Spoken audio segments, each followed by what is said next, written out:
বিএনপির আসল রূপ পুরো জাতির সামনে প্রমাণ করতে পেরেছে জামাত শিবির।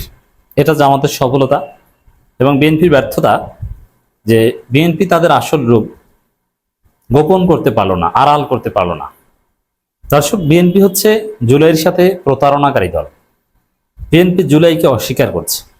হ্যাঁ, বিএনপি জুলাইয়ের পক্ষের শক্তি, নট নেতৃত্ব দানকারী শক্তি। জুলাইয়ের পক্ষে ছিল, আওয়ামী লীগ পতনের পক্ষে ছিল, দ্যাটস রাইট। এবং কিন্তু এরা বিশ্বাসঘাতকতা করছে। আমি জাস্ট দুইটা বিষয় স্মরণ করিয়ে দিই। তারেক রহমান 7 আগস্ট লন্ডন থেকে বললেন যে দ্বিতীয় স্বাধীনতা, বাংলাদেশটা আবার স্বাধীন হয়েছে। কিন্তু পরবর্তীতে তার লোকজনের মাধ্যমে ক্রমাগত বলিয়েছেন একটা পর্যায়ে এসে যে না, দ্বিতীয় স্বাধীনতা বলতে কিছু নাই। জুলাইয়ের সাথে বিএনপির বিশ্বাসঘাতকতা শুরু ওখান থেকেই। সালাউদ্দিন আহমেদ দেশে এসে বলেছেন দ্বিতীয় স্বাধীনতা, এই সেই বিরাট কিছু, আমি নতুন জীবন পেয়েছি এই জুলাইয়ের কারণে।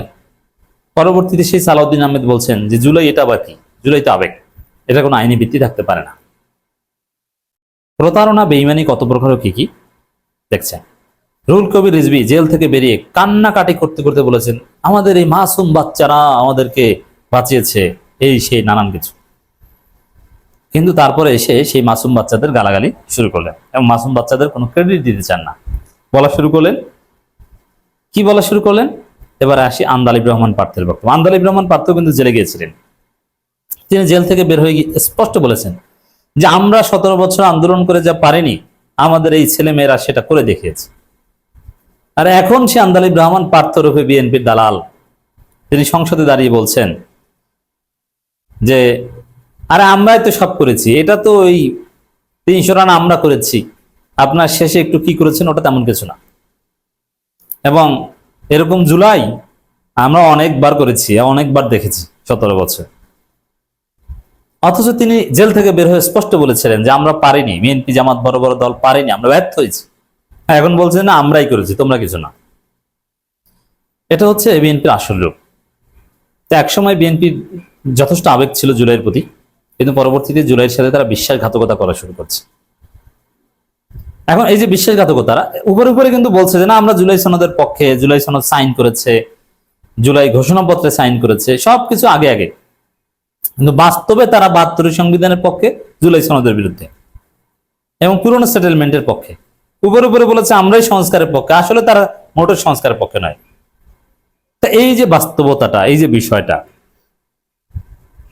এটা জামাত জাতিকে বোঝাতে সক্ষম হয়েছে। বিএনপি যে বলছে যে আমরা সংস্কারের পক্ষে, এটা মিথ্যা কথা। বিএনপি সংস্কারের বিরুদ্ধে। বিএনপি যে বলছে যে তারা জুলাইয়ের পক্ষে, আসলে তারা জুলাইয়ের চেতনার বিরুদ্ধে, তারা ভারতীয় চেতনার পক্ষে। তো দর্শক, এভাবে বিএনপির যে এই প্রতারণা, এমনকি জুলাই সনদ বাস্তবায়ন করবে বললেও আসলে তারা জুলাই সনদ বাস্তবায়ন করবে বলে মনে হচ্ছে না। তারা অক্ষরে অক্ষরে বাস্তবায়ন করবে বলছে, অথচ বাস্তবায়ন করার কোনো আলামত আমরা লক্ষ্য করছি না। তারা প্রতারণা করছে, জাতিকে বোকা বানাচ্ছে। তো বিএনপির এই প্রতারণার যে রূপ, এটা স্পষ্টভাবে জামাত শিবির জাতিকে বোঝাতে পেরেছে। এটা হচ্ছে জামাতের একটা সফলতা। মানুষ বিশ্বাস করে যে বিএনপি বিশ্বাসঘাতক, বিএনপি প্রতারক। বিএনপি যে কথা দিয়ে কথা রাখেনি, বিএনপি নির্বাচন আগে বলেছে একটা, এখন যে বলছে আর একটা, এটা সমস্ত জনগণকে জামাত বিশ্বাস করাতে পেরেছে। যেমন গণভোটে তারেক রহমান বলেছেন যে গণভোটে হ্যাঁ দিবেন, অথচ এখন এসে বলছে যে গণভোটের প্রশ্নমালা ছিল প্রতারণামূলক, অস্পষ্ট। গণভোট জিনিসটাই একটা প্রতারণা, জোর করে চাপিয়ে দেওয়া হয়েছিল, মানতে বাধ্য ছিলাম, নানান কিছু কিন্তু বলেছেন। কিন্তু তখন থেকেই যেভাবে হোক না কেন গণভোটের পক্ষে অবস্থান নিয়েছিলেন। তাহলে এগুলো যে প্রতারণা, গণভোটের বিরুদ্ধে বলা, গণভোটের প্রশ্নমালার বিরুদ্ধে বলা, জোর করে চাপিয়ে দেওয়া হয়েছে, জুলাই সনদ একটা প্রতারণা, বেআইনি, নানান কিছু স্পষ্ট বলছে। এই যে বিএনপির প্রতারণা, এটা জামাত জাতিকে বোঝাতে এবং জাতির সামনে প্রমাণ করতে সক্ষম হয়েছে, আর বিএনপি সেটা আড়াল করতে ব্যর্থ হয়েছে। জামাত ইসলামী নেতা জনাব সেলিম উদ্দিন বলেছেন জুলাই সনদ নিয়ে সরকার গণবিরোধিতায় লিপ্ত হয়েছে। হ্যাঁ, কখনো সেলিম উদ্দিন, কখনো ডাক্তার শফিকুর রহমান, কখনো এটিএম আজহারুল ইসলাম, কখনো ডক্টর শফিকুল ইসলাম মাসুদ, তখন নুরুল ইসলাম বুলবুল, এরা সবাই জাতিকে বোঝাচ্ছেন স্পষ্টভাবে যে বিএনপি জুলাই সনদ নিয়ে গণবিরোধিতায় লিপ্ত। বিএনপি গণভোটের রায়কে উল্টে দিতে যাচ্ছে, গণভোটের রায়কে প্রত্যাখ্যান করছে, গণভোটের সাথে বিএনপি বেইমানি করছে। এটা এখন বিএনপি পুরো জাতিকে বোঝাচ্ছে,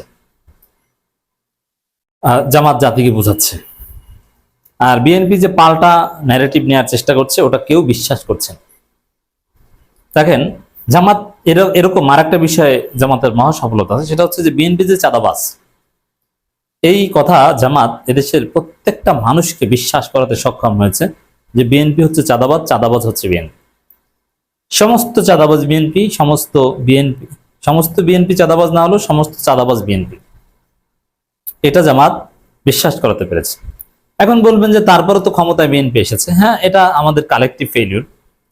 বাংলাদেশের মানুষ জানে, অনেকে জানে অমুক নেতা ধান্দাবাজ, তিনি 1000 কোটি টাকা দুর্নীতি করেছেন এবং তিনি চাঁদাবাজ, তিনি সন্ত্রাস পালেন, তারপরে তাকে ভোট দেয়।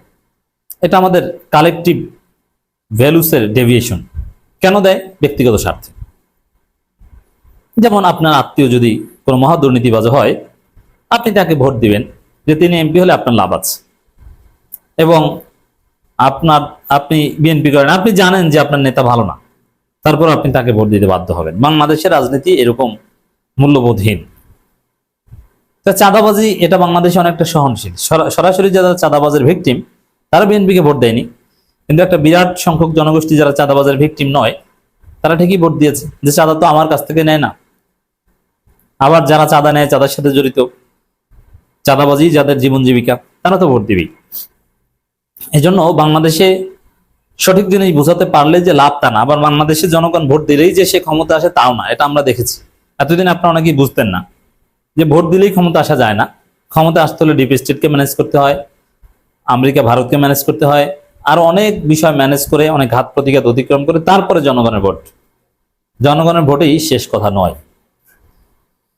জামাত ইসলামের কেন্দ্রীয় গণপরিষদ সদস্য ঢাকা মহানগর উত্তরের আমির মোহাম্মদ সেলিম উদ্দিন বলেছেন, জুলাই সনদের পক্ষে জনগণ ব্যাপকভাবে গণরায় প্রদান করেছে, কিন্তু সরকার জনগণের মতামতের শ্রদ্ধা না দেখিয়ে রীতিমতো গণবিরোধিতা লিপ্ত হয়েছে, যা ক্ষমতাসীনদের কোনো সুস্থ চিন্তা নয় এবং চরম ফেসিবাদী ও স্বৈরাচারী মানসিকতার বহিঃপ্রকাশ।